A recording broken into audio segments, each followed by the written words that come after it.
Әкім жырау Сәрінтайұлы. Тау елі бай тамды елі өнер кеніші.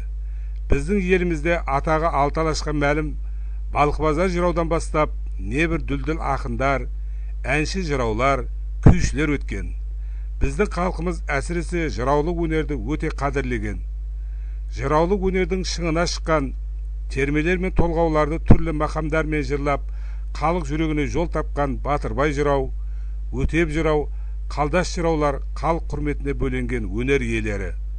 Солардың жолын қуған Шәрбек Алдашев, Әлмақан Боранов, Жалғас Жүсіпов, Әкім Сәрінтаев, Нұрлыбек Тасқараев, Сәбит Дабыловтар да жыраулық дәстүрді қадірлеп дамытып келеді.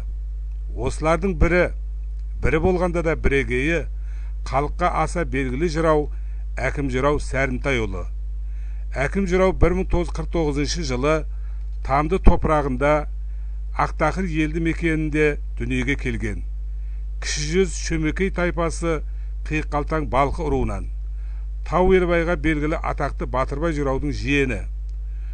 Жыраулық ардақты ана сүтімен бойына дарыған әкім жастайынан жырау болуға талаптанып, әйгілі жырау Өтеп Таңсықбаевтың қасында жүріп, өнер әлеміне қадам қояды. Өтеп жыраудан жыраулық өнердің қыры мен сырын үйреніп, жылдар өткен сайын өнерін шыңдай береді. Осылайша өнер шыңына көтерілген әкім жырау топты жарып, жыр жырлап, өнегеге тола беташал жырымен ақ босаға аттаған арулардың бетін ашып, халқына қуаныш сыйлап, ел құрметіне бөленіп келеді.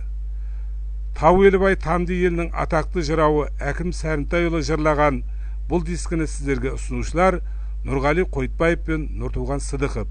Жыр тыңдап ләззат алыңыздар.